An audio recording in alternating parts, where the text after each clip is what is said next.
डोलीपुर आबकारी विभाग पक्षर चढ़ाऊ 37 gram brown sugar सहित बाइक जबत जड़े गिरफ। जाजपुर डोलीपुर आबकारी विभाग पक्षर नुआगाँ कुसुनपुर छकरे चढ़ाऊ 37 ग्राम ब्राउन सुगर सहित बाइक जबत जड़े गिरफ। सूचना मुताबक आबकारी अधीक्षक दिव्या किशोर थंडलंक निर्देश क्रमे डोलीपुर अधिकारी विभु प्रसाद साहू नुआगाँ कुसुनपुर छकरे चढ़ाऊ करते समय जड़े व्यक्ति ब्राउन सुगर बिकवाकू नहीं आसुथिबा देखि गिरफ कर तेबे ही गिरफ व्यक्ति जनक पवित्र मल्लिक बोली जଣାपड़ी। आबकारी विभाग पक्षर अभियुक्त को गिरफ करने पर गोटे मामला रुजु कर जाजपुर रोड कोर्ट चालाण करे। अभियुक्त निकट 37 ग्राम ब्राउन सुगर सहित एक बाइक जबत होता सूचना मिली। चढ़ाऊ एएसआई रश्मि रेखा जेना, सुचित्रा नायक, मालती माझी, गणेश दंपत सामिल होता अधिकारी विभु प्रसाद साहू सूचना देते।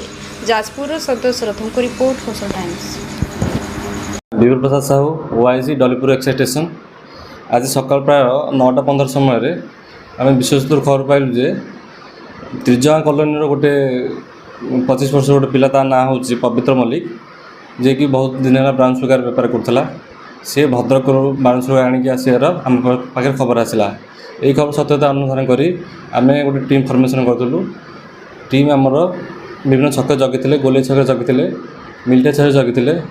तो सी तार जो कला हीरो स्प्लेंडर प्रो बाइक रे हठात मिलिटा छक दे पास कर गला आसिक आम मिलिटा छक अटकईलु।